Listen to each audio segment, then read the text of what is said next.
Je vais donc vous présenter dans un petit exposé cette histoire, ce fait divers de la fin du XIXe siècle qu'on a appelé, que les contemporains eux-mêmes ont appelé l'affaire Van der Smissen. L'affaire racontait un fait divers du XIXe siècle, même s'il est un petit peu sanglant, ça n'offre pas grand intérêt en soi, hein, à mon avis, parce que des faits divers, il s'en produit tous les jours. Et pourquoi est-ce qu'on s'intéresserait plus à un fait divers du XIXe siècle qu'à un fait divers contemporain? A priori, on ne voit pas trop l'intérêt. Mais ce qui me paraît intéressant, et c'est un peu l'angle que je vais essayer de vous proposer, c'est de réfléchir à la dimension médiatique de ce fait divers, qui, de manière très... Non, je ne les casse pas, je rassure, c'est un système normal. De réfléchir à la dimension médiatique, c'est-à-dire au rôle que la presse a joué à l'époque, à la fois un peu dans la découverte, mais surtout dans l'accompagnement de tout le processus judiciaire, et aussi, vous le verrez, dans le fait que ce procès reste encore connu aujourd'hui, parce qu'à plusieurs reprises, la presse l'a rappelé. On est donc en mars 1886. Et on a un avocat qui s'appelle Gustav Van der Smissen, qui est à la fois avocat, mais il est aussi homme politique, et homme politique catholique. Et vous allez voir que ça a une certaine importance. Et en mars 86, Gustav Van der Smissen assassine son épouse, dont il était officiellement séparé, et l'épouse en question s'appelle Alice Renaud. Alors, Alice Renaud, elle est relativement connue à Bruxelles à l'époque. C'est une jeune et jolie comédienne dont les mœurs, effectivement, étaient assez légères. Et c'est le premier ancrage ou le premier lien que l'on peut faire avec Félicien Rops. Quand elle avait 16 ans, elle a été modèle, ce qui était assez fréquent dans un milieu de semi-prostitution. Mais je dis de semi-prostitution parce que sa maman la surveillait, tout en étant parfaitement complice de tout ce qui pouvait se produire. Donc à 16 ans, elle est la maîtresse de Rops, qui avait, je crois, 22 ans de plus qu'elle. Déjà à l'époque, il y a d'ailleurs, vous verrez sur le site du musée, si vous allez regarder dans la correspondance, vous verrez qu'il y a une série de lettres de Rops à Alice, dans lesquelles, avec un peu d'ironie, il lui dit « Tu aurais quand même pu attendre que je m'en aille pour convoquer tout l'état-major de la gendarmerie dans ton lit. » Enfin, c'est ce qu'il dit en substance. Donc, elle avait des mœurs, effectivement, que l'on peut qualifier de légères, ce qui ne dérangeait pas outrancièrement Félicien, mais ça va profondément déranger son avocat de mari. Elle est fort jeune quand elle épouse effectivement Gustav Van der Smissen. Le couple vit ses affaires de couple, mais Van der Smissen est un homme brillant, qui connaît une ascension sociale considérable. Il devient député catholique.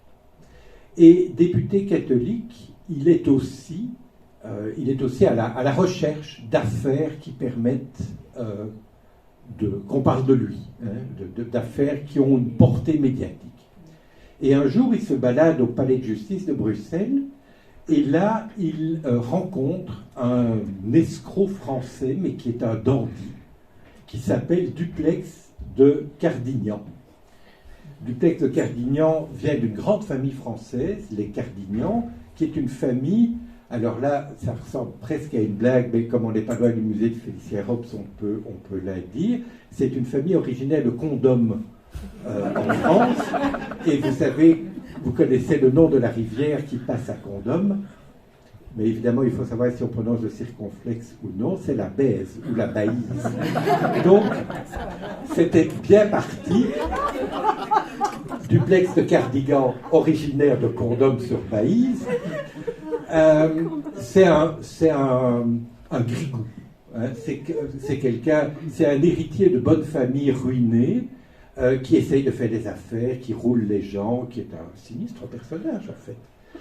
Et il se retrouve au tribunal de Bruxelles, il est condamné Et puis Van der Smissen passe dans les couloirs, il entend parler de cette affaire et il convainc Duplex ou Duplay, je ne sais pas comment il faut prononcer, il convainc Duplex d'aller en appel. Il le défend très très brillamment et Duplex est libéré. Et les deux hommes deviennent copains comme cochons. Au point que Duplex est invité dans le couple, enfin dans la famille Van der Smissen. Il est à table en permanence, voilà, quand il est à Bruxelles. Et dès que Van der Smissen a le dos tourné, il devient l'amant d'Alice.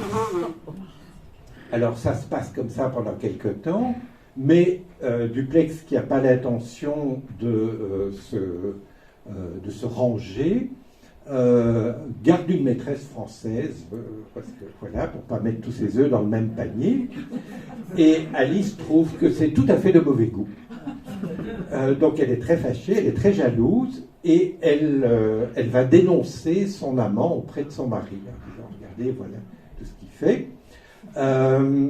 Et à ce moment-là, Duplex, pour se venger d'Alice, révèle tout son rôle, enfin tout ce qu'il a fait dans la famille. Elle révèle publiquement le fait que son avocat hôte est aussi le cocu de service. Van der Smissen décide de divorcer. Il y a toute une première affaire médiatique qui apparaît, parce que ce qu'il a fait déontologiquement, c'est quand même un peu bizarre, hein, d'inviter chez lui comme ça quelqu'un qui l'a défendu. Bon, l'ordre des avocats lui dit « Ok, on va te défendre, tu dois divorcer officiellement et cesser de voir Alice. » Et le couple se sépare, mais la pulsion est trop forte. Et Van der Smissen, la nuit, subrepticement, continue à se rendre chez Alice. Donc, petit problème, par rapport à ce qu'il avait promis à l'ordre des avocats, il est parjure. Il avait promis de rompre complètement, il ne rompt pas. Alors Alice en profite pour le faire chanter, parce qu'elle se rend compte qu'il est dans une situation quand même un petit peu délicate. Elle essaye de faire en sorte d'être à nouveau entretenue par lui. Le couple se dispute, et Van der Smissen, qui n'en peut plus, finit par tirer plusieurs coups de revolver sur, comment pourrait-on dire, son ex-femme devenue sa maîtresse, ou redevenue sa maîtresse, enfin quelque chose comme ça. Van der Smissen est condamné suite au procès en assises.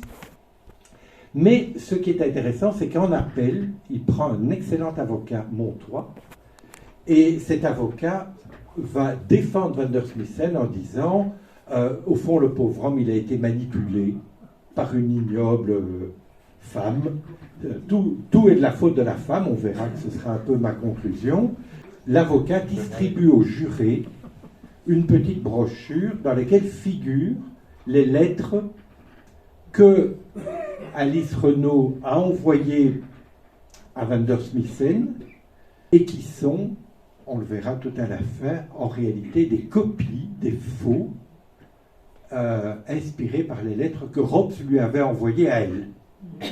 D'accord ? Donc, vous voyez, Rops, il est là au début de l'affaire et il est à la fin de l'affaire. Voilà. Bon. Ça, c'est l'anecdote. Elle est assez comique. On peut aimer ou ne pas aimer ce genre de situation.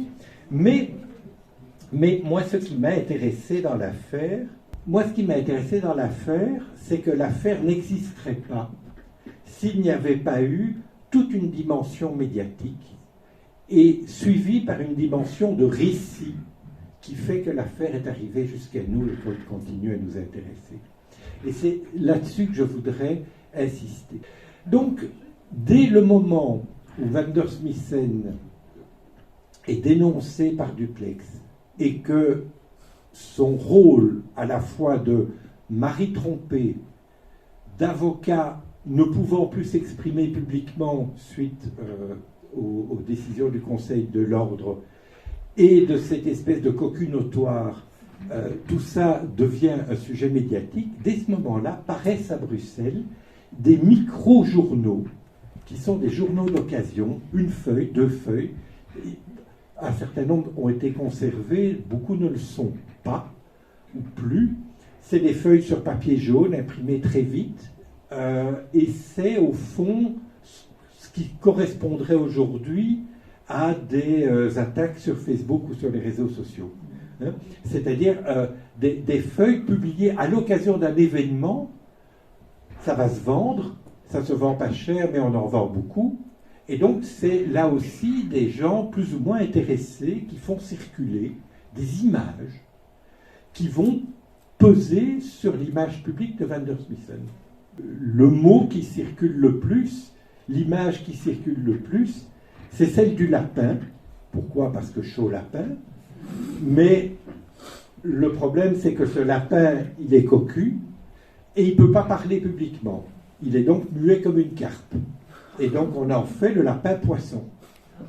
Et cette image du lapin poisson représentant Vandersmissen circule dans toute cette petite presse véritablement déchaînée, au point qu'on publie aussi des chansons dont la complainte du lapin poisson qui fait véritablement les gorges chaudes de ces années 1882-83. Je ne retrouve plus le texte, et là il n'est pas très lisible, mais ça n'a pas d'importance. Donc vous voyez, il y a au point de départ une espèce de micro-presse comme ça. Ce n'est pas les grands journaux, évidemment, mais il y a une micro-presse qui va, comment dirais-je, faire monter la mayonnaise, hein, qui va véritablement mettre de l'huile sur le feu en permanence, et qui fait que lorsque on va arriver au tribunal, le tribunal ne va pas juger, ne va pas travailler dans la plus grande sérénité, parce qu'il y a déjà tout cet effet médiatique qui joue fortement et qui va encadrer le procès. Alors, ce qui est très intéressant, c'est que tous les aspects de la scène sont reproduits médiatiquement. Il y a notamment des illustrations, vous voyez, montrant Vandersmissen tirant le coup de revolver sur Alice, qui naturellement était couchée, en toute innocence. C'est pure invention. Avec aussi, c'est une autre image, et elle était très intéressante par rapport à ce qu'on verra en conclusion.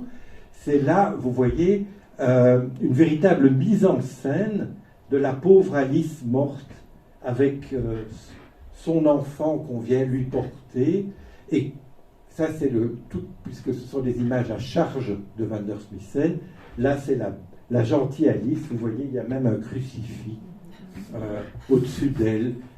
On n'est pas du tout dans l'image de la gourgandine. Là, on est dans l'image de la pauvre victime innocente, presque pieuse, tuée par un ignoble personnage. Et moi, je commente ça en disant, c'est presque le dernier rôle de la comédienne. Elle est devenue une morte pieuse et bourgeoise, ce qu'elle n'a évidemment jamais été. Mais donc, vous voyez, c'est très intéressant parce que toute la question, c'est celle de l'image publique des protagonistes. Est-ce que, quand des jurés vont devoir juger Vandersmissen, quelles images ont-ils en tête? Et vous allez évidemment juger très différemment un mari jaloux d'une semi-prostituée ou le mari jaloux d'une pieuse jeune fille surmontée par une croix qui est morte comme ça.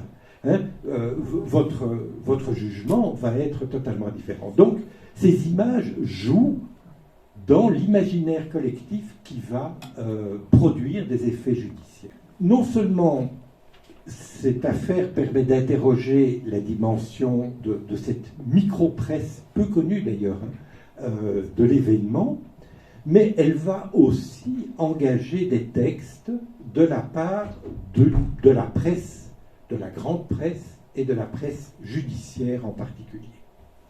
Alors d'abord un mot sur la presse judiciaire, sur un journal qui est fondé par Edmond Picard en 1882 et qui a pendant très longtemps porté dans son sous-titre « Journal fondé par Edmond Picard » jusqu'à ce qu'on vire le sous-titre. Et ce journal existe toujours, même si aujourd'hui il est sur Internet. Il s'appelle le Journal des Tribunaux.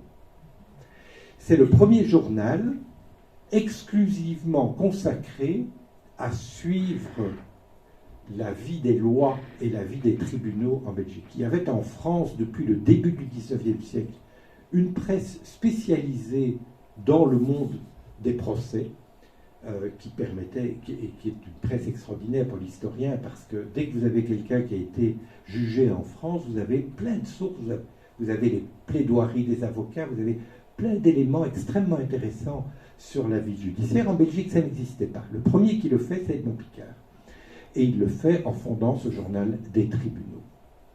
Et il sera impliqué aussi par le type de compte-rendu qu'il va faire de la presse. Mais en même temps, le journal des tribunaux, vous allez voir ça dans un instant, se veut assez neutre, assez objectif, mais en même temps, c'est aussi un journal publié par une maison d'édition qui fait des affaires, et par rapport à une affaire aussi médiatique, même le journal des tribunaux ne résiste pas à l'idée de publier le compte-rendu extenso de tout le premier procès Van der Smissen sous forme d'une épaisse brochure. Est-ce que c'est encore vraiment dans sa mission première, ou est-ce que c'est une forme d'exploitation commerciale de l'affaire? Je vous en laisse juge. Picard, au moment où il fonde le journal des tribunaux, affiche cette idée d'un discours neutre, objectif, sur ce qui se dit et se fait dans les tribunaux. Il dit ceci: il ne peut s'agir pour nous de faire des comptes rendus impressionnistes, mais de nous asservir avec un scrupule absolu aux faits d'audience pris dans leur réalité, sans aucune préférence, sans aucun parti pris. Vous voyez, il y a là une espèce de déclaration d'emblée en disant, attention, quand on parle dans des médias, quand on parle d'une affaire en cours, il faut observer une stricte réserve. C'est un très beau plaidoyer pour la neutralité de l'information. Mais comme toujours dans ce genre de plaidoyer, la réalité ne va pas tout à fait correspondre aux intentions. Je vous ai dit que Van der Smissen est un député catholique, et ça a beaucoup d'importance. Pourquoi? Parce que peu avant l'affaire Van der Smissen, Edmond Picard lui-même a été avocat de quelqu'un qui a été accusé de meurtre, qui a été condamné pendant plus de 25 ans en raison de cette accusation de meurtre, qui n'a jamais pu être totalement prouvée. Et cette personne s'appelle Pelzer. Et ça a donné lieu à une très importante affaire, très connue à l'époque aussi, qu'on a appelée l'affaire Pelzer. Bon, là, c'est une famille de Verviétois, de gens qui sont dans le commerce. Bref, il y a un des frères Pelzer qui est très lourdement condamné, là aussi, pour meurtre. Il se fait que Pelzer et ses défenseurs sont perçus comme libéraux, et que la famille Pelzer est perçue comme une famille libérale verviétoise. Et donc, contre Pelzer, la presse catholique s'était déchaînée. Heureusement, l'affaire Van der Smissen, 1 ou 2 ans plus tard, va permettre de renverser les choses. Et comme Van der Smissen est catholique, c'est évidemment un journal libéral qui va mener la charge contre lui. Alors là, je vous donne 2 citations parce que je pense que c'est très intéressant et ça fait partie des aspects de l'affaire qui nous font réfléchir encore aujourd'hui, qui nous concernent aujourd'hui. Première citation. Donc c'est la Nation qui commente la scène de meurtre. Van der Smissen quitta sa femme et se rendit chez lui. La préméditation commence ici. Il s'arma d'un revolver, l'accent c'est pas moi qui l'ai mis, hein, il était déjà là, d'un revolver Bulldog calibre 12, et après avoir réfléchi longuement, revint rue Verte vers 1h du matin, moment où il va assassiner Alice. Alors pourquoi est-ce que ce texte m'intéresse? Parce que si on le lit avec l'idée qu'il paraît au moment du procès, on a quand même 2 éléments extrêmement intéressants dans ce texte. La préméditation commence ici, et il a réfléchi longuement. Et ça, en termes juridiques, c'est pas indifférent.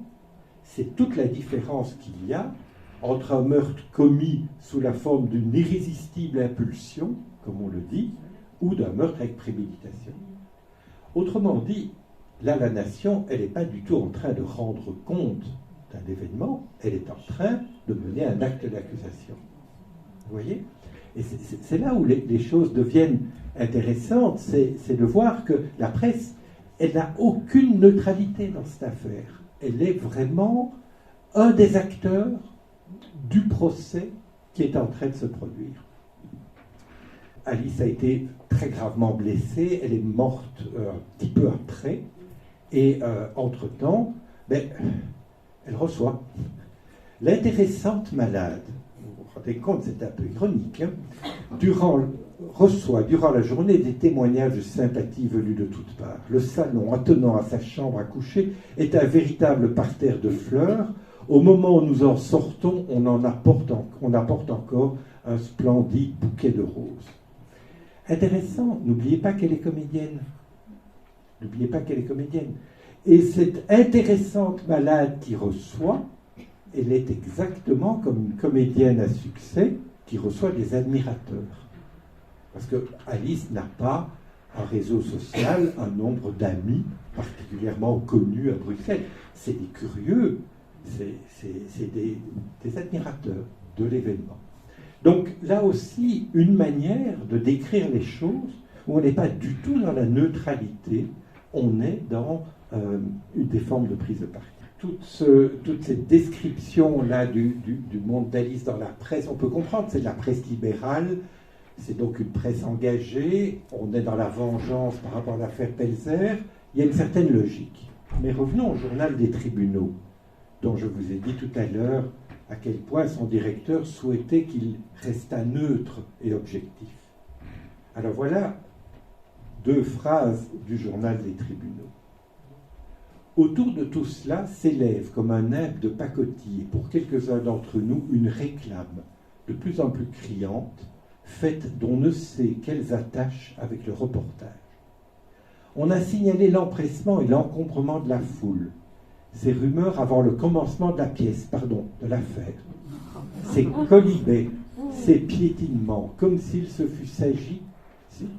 fût agi d'une première à la porte Saint-Martin. On a décrit l'arrivée de l'avocat comme celle du chef d'orchestre au pupitre, l'apparition du prévenu sortant de sa cellule comme celle d'un acteur en représentation sortant de la coulisse. On a raconté quelle notabilité on voyait dans l'auditoire, quel jupon bien connu. On a parlé des témoins défilant un à un comme des chanteurs et des acrobates passant sur la scène d'un café-concert. Les incidents des plaidoiries ont été notés comme les airs du baryton et du ténor. C'est extraordinaire.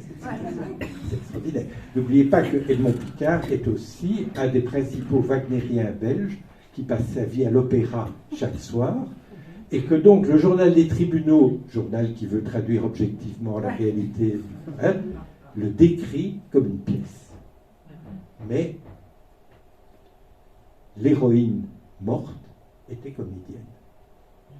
Et là, on passe de l'image amusante à ce qui est probablement ou du mauvais goût, ou une manière aussi de raconter les choses pour pouvoir mieux défendre le confrère Van der Smissen, accusé comme dans un cirque, dont en quelque sorte l'origine de cette dimension circassienne est la femme de mauvaise mœurs qui l'a tué. Vous me direz, au moins pendant le procès, est-ce que tout va mieux?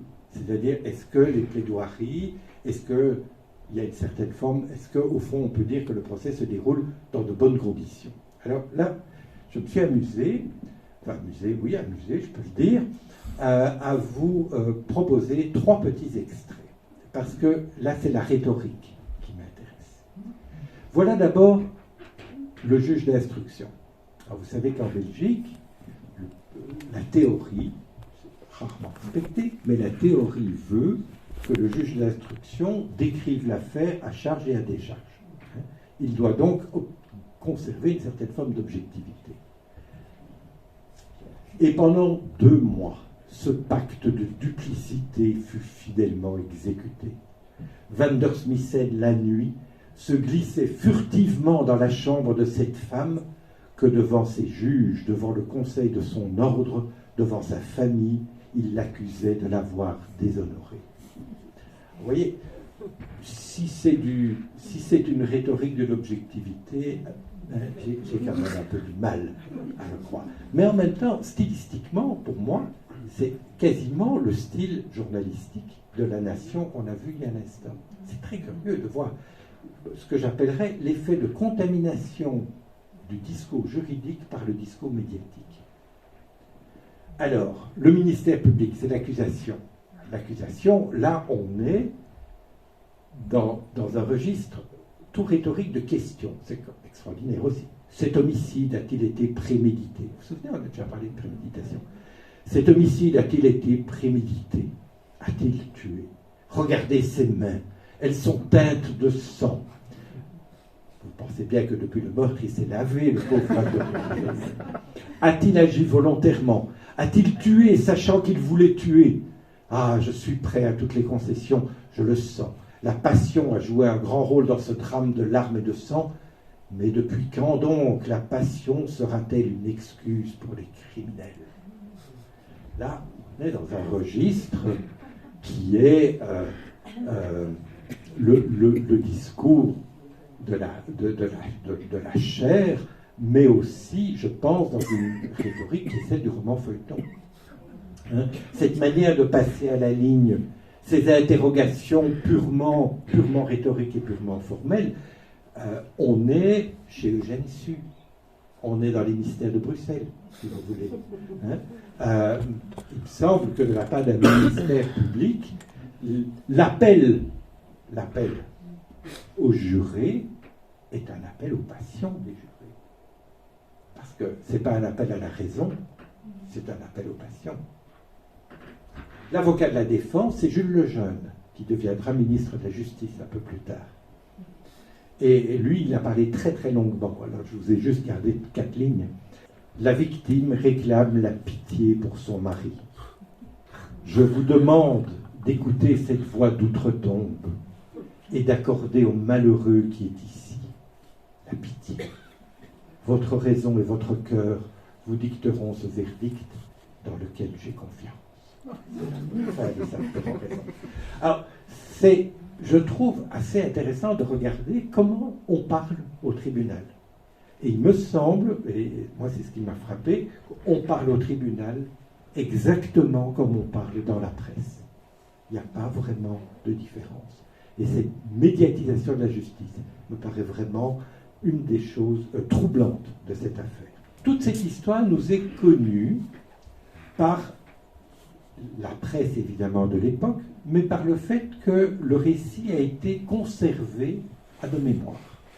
Et le livre le plus important, c'est un livre d'Henri Soumagne, qui était avocat lui-même de formation, qui est un dramaturge.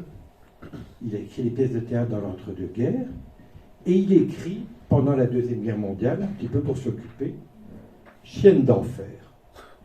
Chienne d'enfer, je ne sais pas si cette expression vous dit quelque chose. Non? Vous vous souviendrez peut-être de la mort du Premier ministre français Pierre Bérégovoy. Et Mitterrand a dit, si Bérégovoy s'est suicidé, c'est que les chiennes d'enfer de la presse ont été lâchées.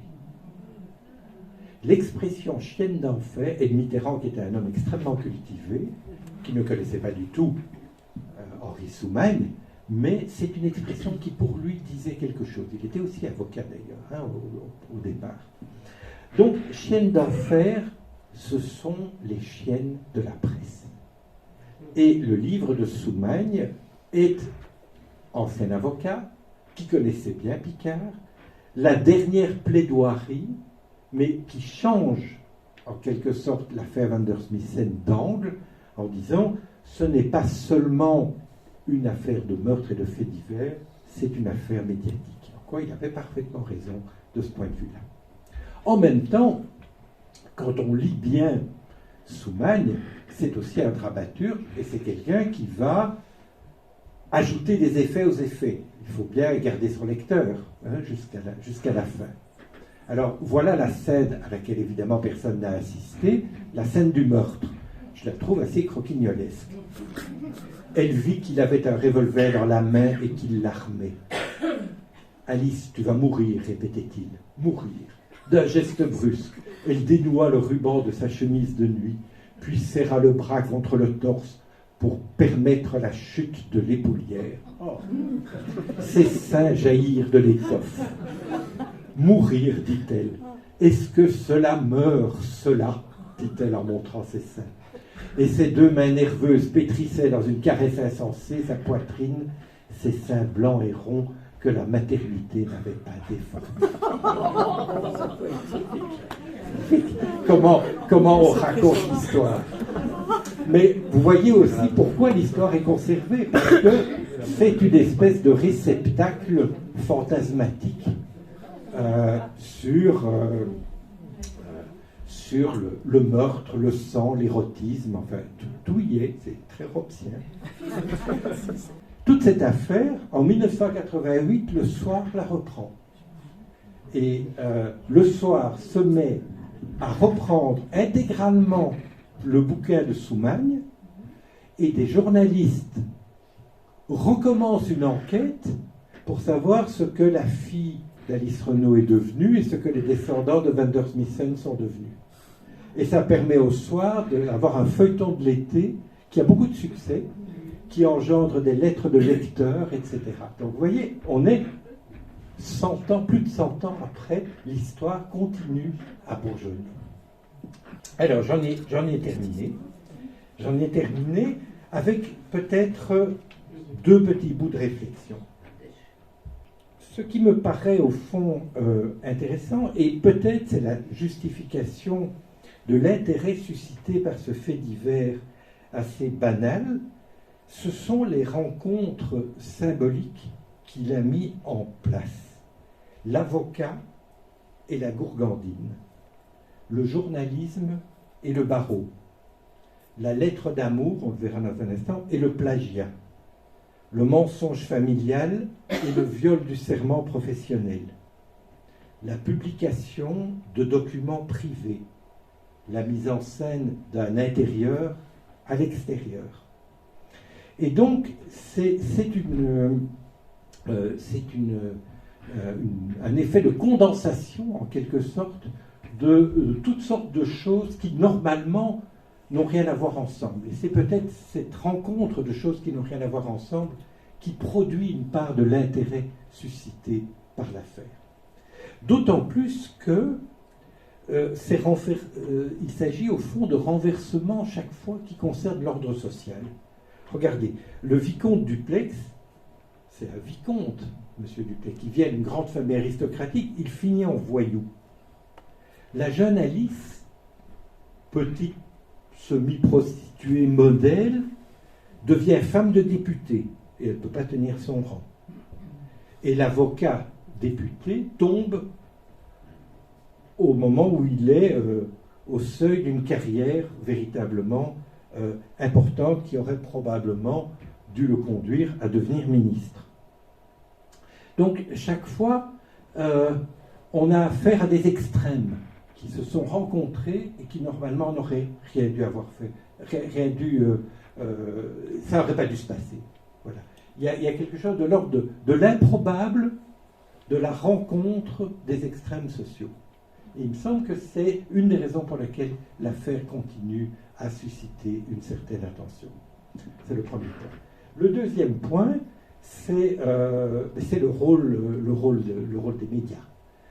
C'est vraiment une affaire qui n'aurait jamais existé de cette manière-là si elle n'avait pas été une affaire médiatique et médiatisée. Et donc, pour nous, je pense que ça suscite des questions sur le rôle des médias dans les affaires judiciaires. Aujourd'hui, vous le savez, les jurés sont censés ne pas avoir ne pas écouter ce qui se passe en dehors de l'enceinte du tribunal, mais c'est une pure fiction, évidemment. Ce qu'on dit de l'affaire dans le discours social joue inévitablement un rôle au moment où les jurés vont intervenir. Et enfin, le dernier point qui nous intéresse, c'est: est-ce qu'une comédienne peut être une vraie femme? enfin une vraie femme au sens bourgeois du terme, se ranger. Est-ce qu'on se range tout à fait quand on a été comédienne? Voilà ce que dit le journal des tribunaux, toujours ce journal objectif. Elle resta comédienne dans le mariage, transportant au foyer conjugal, c'est joli, et n'oubliez pas que le mot foyer, c'est aussi le nom qui désigne le bar de l'opéra, hein, le foyer de l'opéra. Donc, transportant au foyer conjugal le détraquement des mœurs du théâtre. La maternité même n'eut pas de prise sur cette nature façonnée à une existence différente. Quelle utopie que la tentative d'acclimatation faite par son mari. Acclimatation est dure, hein. Vous savez ce que c'est qu'un jardin d'acclimatation? C'est là où on met les fauves en cage. Hein. C'est ça que dit le texte. On ne peut pas chercher ailleurs la fêlure par où devait couler, goutte à goutte, le bonheur rêvé. Dernière. Tout ceci n'aurait pas eu lieu si Alice n'avait pas séduit M. van der Smissen. Et van der Smissen était fou amoureuse, très très jolie fille, etc. Il lui envoie des lettres et elle lui répond à ces lettres. Et elle qui n'a jamais fait d'études, qui n'écrivait pas très bien, eh bien elle lui répond avec une très très belle lettre, dans laquelle il y a cette phrase. Par une singulière folie de ma nature, je ne sais pas écrire ce qu'on appelle une lettre dans le monde. Je prends une plume, je bavarde à tort et à travers, et de travers le plus souvent, mais aujourd'hui j'y prends vraiment un plaisir extrême. Je m'ennuie tant qu'il faudra bien me passer ce bavardage d'aliéné tranquille. Beau quand même, hein? Eh bien, à l'exception du « E » féminin, c'est une lettre que Robs a envoyée à Alice.